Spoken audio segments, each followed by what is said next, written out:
Assalamualaikum warahmatullahi wabarakatuh.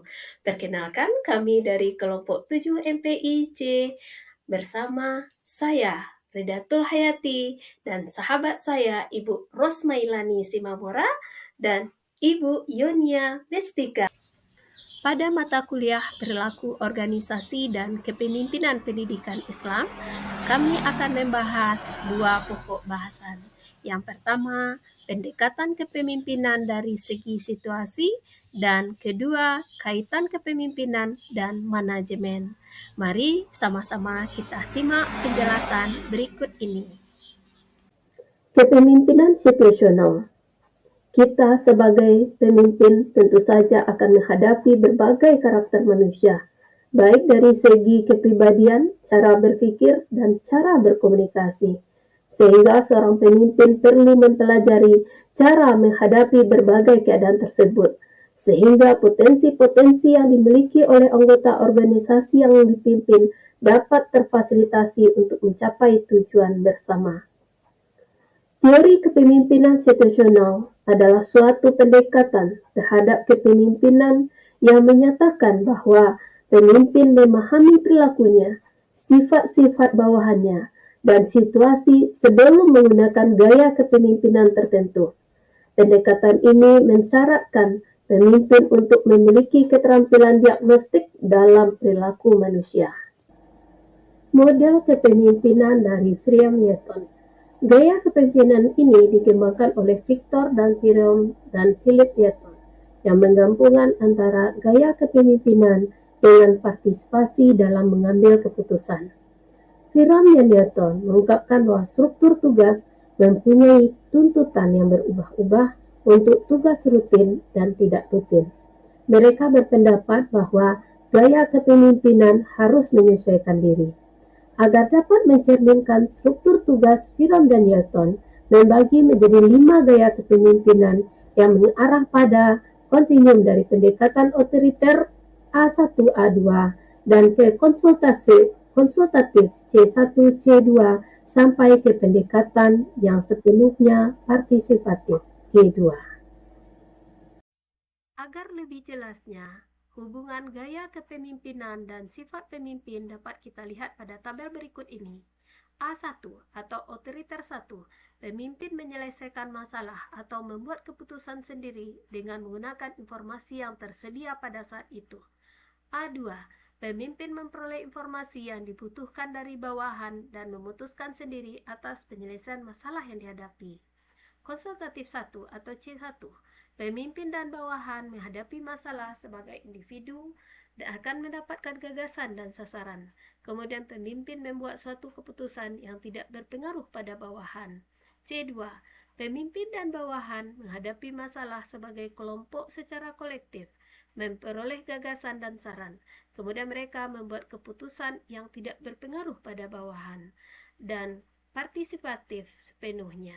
Pemimpin dan bawahan secara bersama-sama membuat dan mengevaluasi alternatif serta berusaha mencapai persetujuan dalam menyelesaikan masalah. Model kepemimpinan kedua yaitu model jalan tujuan atau path goal theory. Pemimpin menjadi efektif karena efek positif yang mereka berikan terhadap motivasi para pengikut pemimpin dan kepuasan. Teori ini dianggap sebagai path goal karena berfokus pada bagaimana pemimpin mempengaruhi persepsi dari pengikutnya tentang tujuan pekerjaan, tujuan pengembangan diri, dan jalur yang dibutuhkan untuk mencapai tujuan. Teori awal dari path goal menyatakan bahwa pemimpin efektif adalah pemimpin yang bagus dalam memberikan imbalan pada bawahan dan membuat imbalan tersebut dalam satu kesatuan dengan pencapaian bawahan terhadap tujuan spesifik. Perkembangan teori path goal menyebutkan 4 gaya perilaku spesifik dari seorang pemimpin yang meliputi direktif, suportif, partisipatif, dan berorientasi pencapaian, dan 3 sikap bawahan meliputi kepuasan kerja, penerimaan terhadap pimpinan, dan harapan mengenai hubungan antara usaha kinerja dan imbalan. Baiklah, kita masuk pada sub materi 3.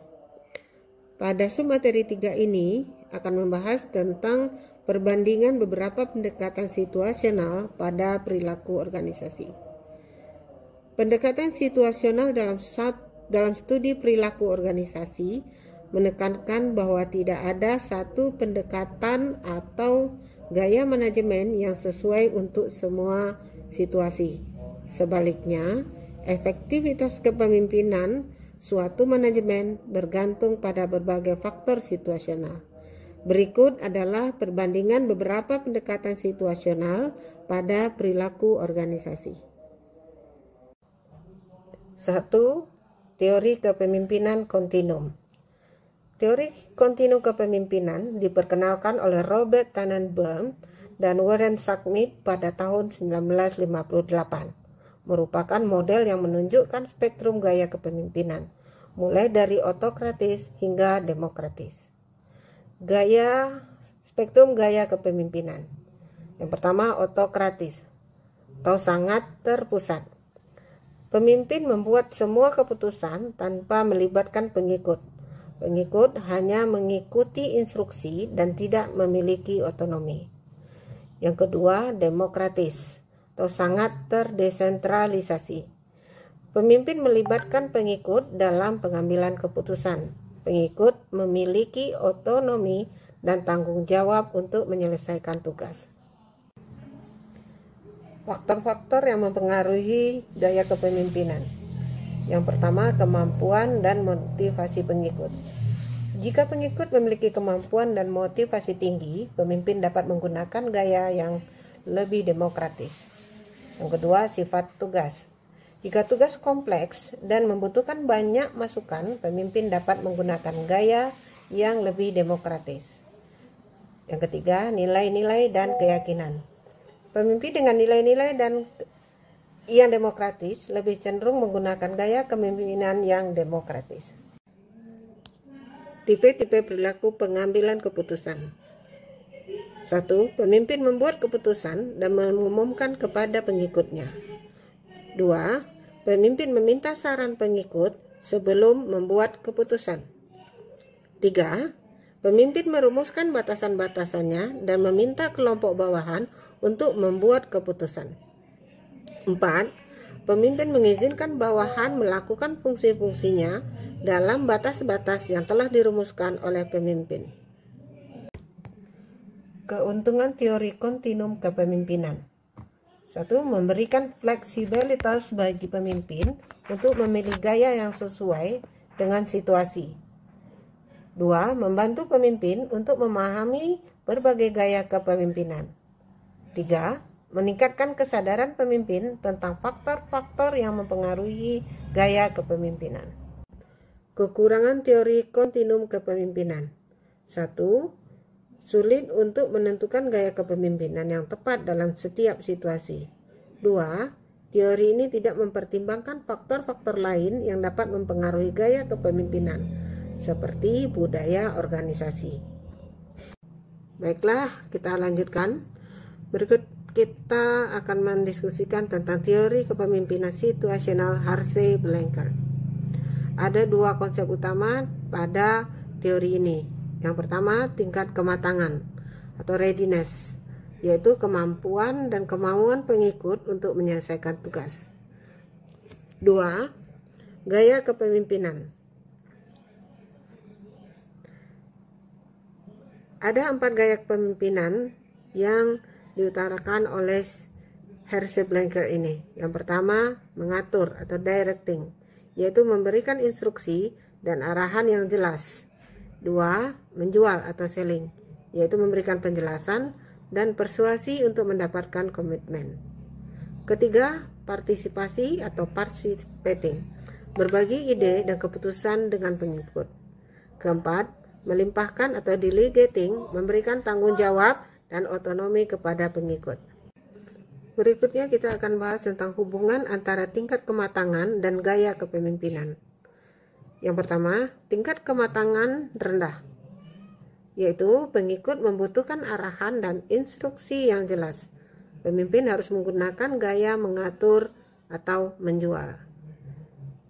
2. Tingkat kematangan sedang, yaitu pengikut membutuhkan arahan dan dukungan. Pemimpin harus menggunakan gaya menjual atau berpartisipasi. Berikutnya, tingkat kematangan tinggi, yaitu pengikut mampu bekerja secara mandiri. Pemimpin harus menggunakan gaya berpartisipasi atau melimpahkan. Berikutnya, keuntungan dari teori Hersey ini adalah: 1. Memberikan panduan bagi pemimpin untuk memilih gaya kepemimpinan yang tepat. 2. Meningkatkan efektivitas kepemimpinan. 3. Meningkatkan motivasi dan kinerja pengikut. Sementara kekurangan dari teori Hersey ini adalah sulit untuk menilai tingkat kematangan pengikut secara objektif, dan teori ini tidak mempertimbangkan faktor-faktor lain yang dapat mempengaruhi gaya kepemimpinan, seperti budaya organisasi. Selanjutnya kita beralih ke teori kepemimpinan Fiedler. Teori kepemimpinan Fiedler juga dikenal sebagai teori LPC, Least Preferred Coworker, merupakan salah satu teori kepemimpinan situasional yang berfokus pada kesesuaian antara gaya pemimpin, pengikut, dan situasi. Teori ini dikemukakan oleh Fred E. Fiedler pada tahun 1967. Gaya kepemimpinan menurut Fiedler yaitu: 1. Berorientasi pada tugas. Pemimpin yang fokus pada penyelesaian tugas dan pencapaian tujuan. 2. Berorientasi pada hubungan, yaitu pimpinan yang fokus pada membangun hubungan dan kerjasama tim. Next, kita akan membahas tentang kelebihan dan kekurangan dari teori kepemimpinan Fiedler ini. Yang pertama, kelebihan teori kepemimpinan Fiedler. Yang pertama, memberikan kerangka kerja untuk memahami bagaimana gaya pemimpin yang berbeda dapat efektif dalam situasi yang berbeda. Kelebihan yang kedua yaitu membantu pemimpin untuk memilih gaya kepemimpinan yang tepat untuk situasi tertentu. Di samping kelebihan, kekurangannya adalah: 1. Sulit untuk mengukur gaya kepemimpinan dan situasi secara objektif. Dan teori ini tidak mempertimbangkan faktor-faktor lain yang dapat mempengaruhi efektivitas kepemimpinan seperti budaya organisasi. Kita masuk ke teori berikutnya, yaitu teori pertukaran kepemimpinan anggota atau Leader-Member Exchange. Teori ini menekankan bahwa hubungan antara pemimpin dan bawahan dapat berbeda-beda berdasarkan kualitas pertukaran mereka. Pemimpin mungkin membentuk hubungan yang lebih baik dengan beberapa bawahan daripada yang lain. Berikutnya kita akan membahas tentang keuntungan dan kekurangan dari Leader-Member Exchange ini. Baiklah, kita masuk yang pertama. Keuntungan dari Leader-Member Exchange ini adalah teori ini mempertimbangkan atau memperhitungkan keragaman hubungan pimpinan dan bawahan dan mengakui peran dinamis bawahan dalam proses kepemimpinan. Sementara kekurangan dari teori ini adalah ada kecenderungan dapat meningkatkan kesenjangan antara pimpinan dan bawahan. Baiklah, kita masuk ke bagian subtema 4, yaitu tentang pendekatan kepemimpinan Rasulullah. Kepemimpinan Rasulullah merupakan teladan yang sempurna bagi seluruh umat manusia. Beliau memimpin umat Islam dengan penuh kasih sayang, kebijakan, dan keadilan. Beliau selalu mengedepankan musyawarah dalam mengambil keputusan dan selalu memperhatikan kepentingan rakyatnya. Berikut adalah beberapa contoh kepemimpinan Rasulullah yang dapat diteladan. Yang pertama, amanah atau dapat dipercaya. Rasulullah SAW selalu menepati janjinya dan selalu berpegang teguh pada kebenaran. Beliau tidak pernah berbohong atau berkhianat pada umatnya. Yang kedua, tabligh atau menyampaikan. Rasulullah selalu menyampaikan wahyu Allah Subhanahu wa Ta'ala dengan jelas dan terpercaya. Beliau juga selalu memberikan penjelasan yang mudah dipahami oleh umatnya. Yang ketiga, fatonah atau cerdas dan bijaksana. Rasulullah selalu mengambil keputusan dengan penuh pertimbangan dan bijaksana. Beliau selalu mencari solusi terbaik untuk menyelesaikan permasalahan yang dihadapi oleh umatnya. Keempat, sidik atau jujur dan benar. Rasulullah SAW selalu berkata jujur dan selalu bertindak dengan benar. Beliau tidak pernah berbohong atau menipu umatnya. 5. Adil dan bermusyawarah. Rasulullah SAW selalu memimpin dengan adil dan selalu memperhatikan kepentingan semua orang. Beliau selalu bermusyawarah dengan para sahabat dalam mengambil keputusan. 6. Peduli dan mengayomi. Rasulullah SAW selalu peduli dengan kebutuhan umatnya dan selalu berusaha untuk membantu mereka. Beliau juga mengayomi umatnya dengan penuh kasih sayang. 7. Tegas dan berani. Rasulullah SAW selalu bersikap tegas dan dalam menegakkan kebenaran. Beliau tidak pernah takut untuk melawan penindasan dan ketidakadilan. 8. Sabar dan pemaaf. Rasulullah SAW selalu bersabar dalam menghadapi berbagai cobaan dan rintangan. Beliau juga selalu memaafkan orang-orang yang telah berbuat salah kepadanya. 9. Tawadu dan sederhana.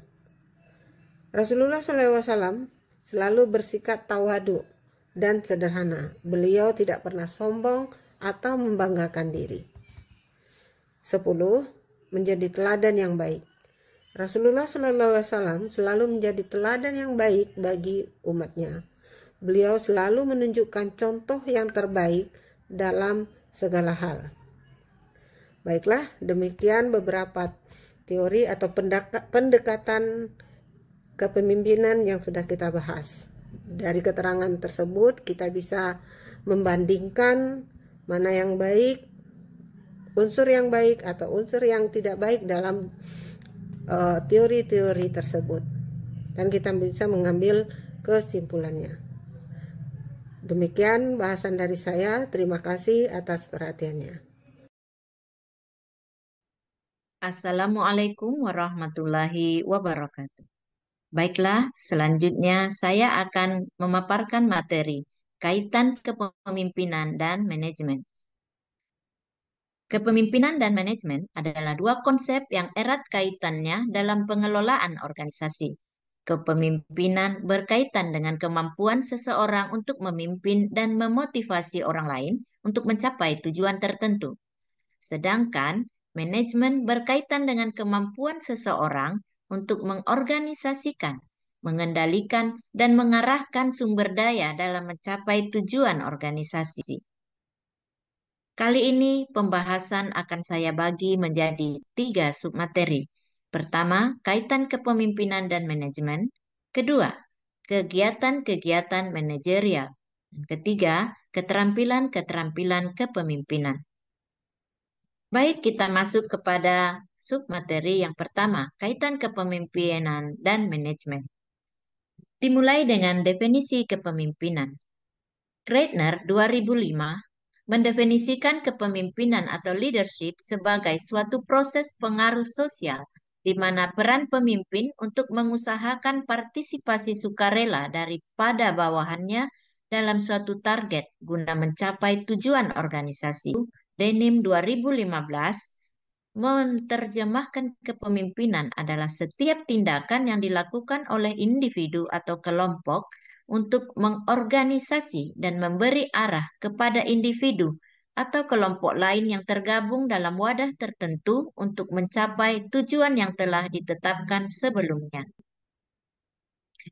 Wahyu Sumijo 2005 mendefinisikan kepemimpinan sebagai pengaruh seni atau proses mempengaruhi orang lain, sehingga mereka dengan penuh kemauan berusaha ke arah tercapainya tujuan organisasi. Dengan demikian, kita dapat menyimpulkan bahwa kepemimpinan merupakan kemampuan seseorang dalam mempengaruhi orang lain untuk mencapai tujuan bersama yang positif, juga ada unsur-unsur orang yang memimpin, yang dipimpin, adanya organisasi, dan adanya tujuan yang ingin dicapai bersama. Selanjutnya, pertanggungjawaban seorang pemimpin. Dalam pandangan Islam, kepemimpinan merupakan amanah dan tanggung jawab yang tidak hanya dipertanggungjawabkan kepada anggota-anggota yang dipimpinnya, tetapi juga akan dipertanggungjawabkan di hadapan Allah Subhanahu wa Ta'ala. Hal ini terdapat dalam Al-Quran, surat Al-Mu'minun ayat 8-9 yang berbunyi, Bismillahirrahmanirrahim. Walladzina hum li amanatihim wa ahdihim ra'un walladzina hum ala salawatihim yuhafizun, yang artinya, dan sungguh beruntung orang yang memelihara amanat-amanat dan janjinya serta orang-orang yang memelihara salatnya. Selanjutnya, definisi manajemen. Griffin 2004 mendefinisikan bahwa manajemen adalah sebuah proses perencanaan, pengorganisasian, pengkoordinasian, dan pengontrolan sumber daya untuk mencapai sasaran secara efektif dan efisien. Ismaniar 2015 mendefinisikan manajemen sebagai suatu proses mencapai tujuan organisasi yang telah ditetapkan sebelumnya melalui interaksi sumber daya dan pembagian tugas dengan profesional dan proporsional.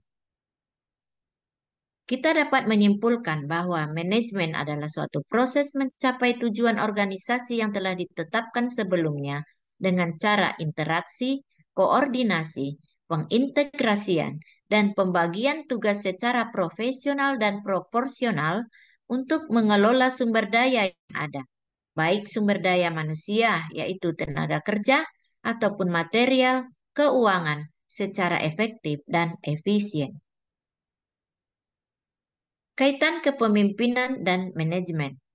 Menurut Drucker 2007, kepemimpinan yang kuat diperlukan untuk membentuk arah, visi, dan inspirasi, sementara manajemen yang efektif diperlukan untuk mengelola operasional, mengimplementasikan strategi, dan memastikan tugas-tugas sehari-hari dilakukan dengan baik.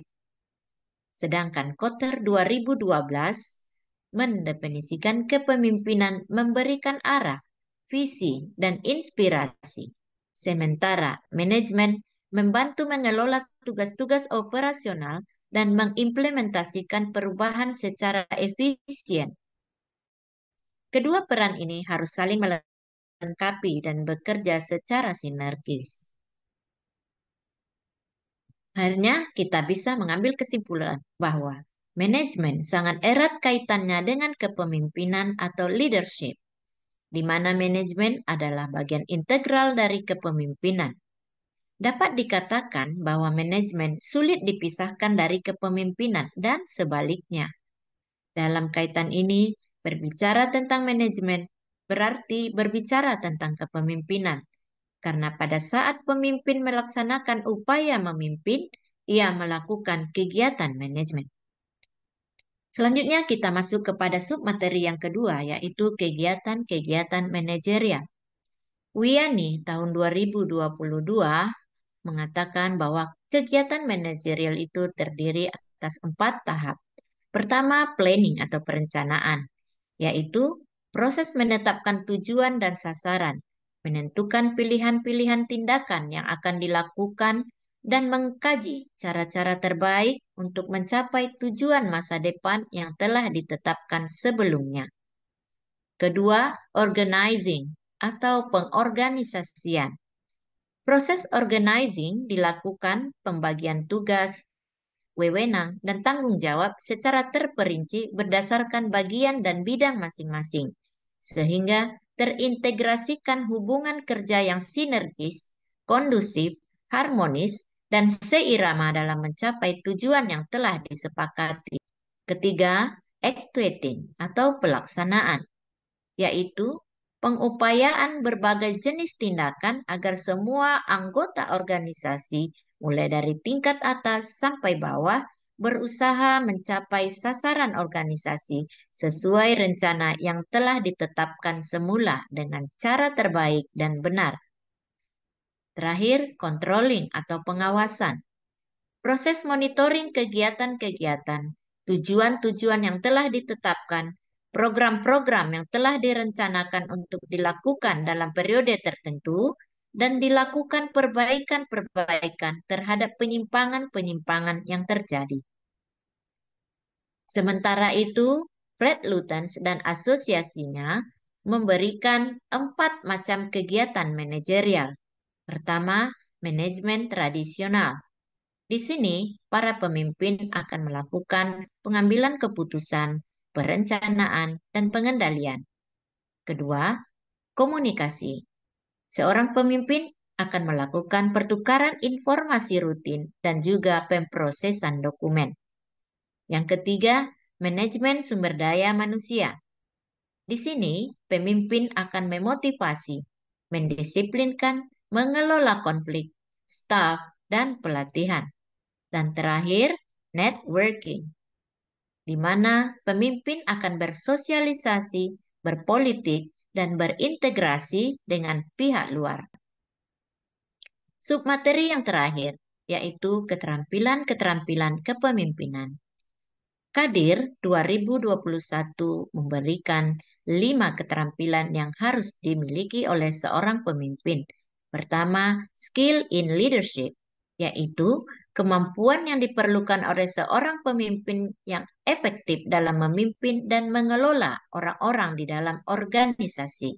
Keterampilan kepemimpinan melibatkan berbagai aspek, termasuk interaksi sosial, komunikasi, pengambilan keputusan, motivasi, dan kemampuan untuk menginspirasi dan mempengaruhi orang lain.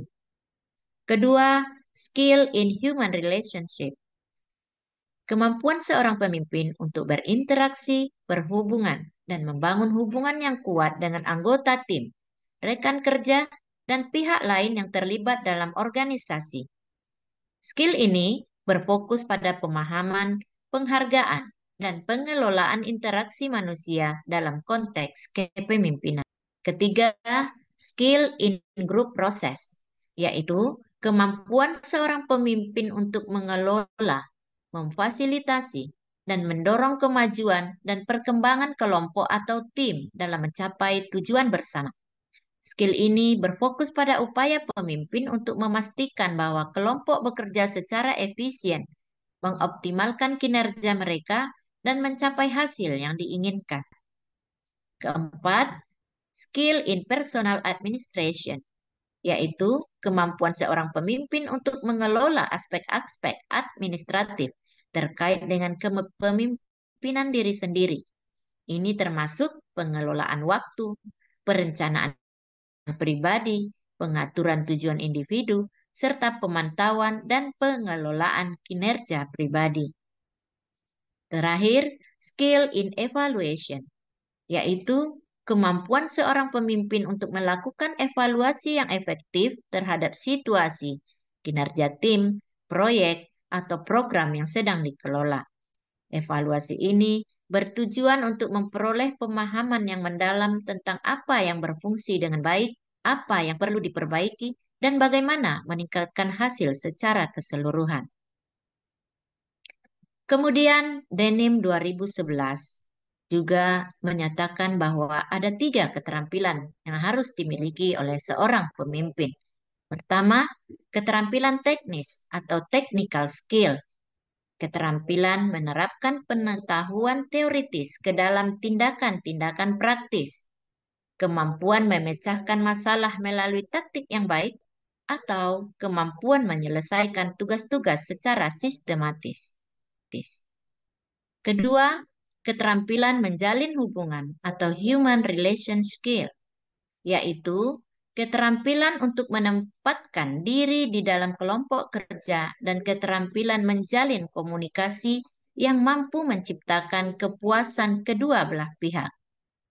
Terakhir, keterampilan konseptual atau conceptual skill, yaitu kecakapan untuk memformulasikan pikiran, memahami teori-teori, melakukan aplikasi, melihat kecenderungan berdasarkan kemampuan teoritis yang dibutuhkan di dalam dunia kerja. Demikian pemaparan yang bisa saya sampaikan. Mohon maaf atas segala kesalahan dan semoga apa yang kami sampaikan dapat bermanfaat. Terima kasih. Assalamualaikum warahmatullahi wabarakatuh.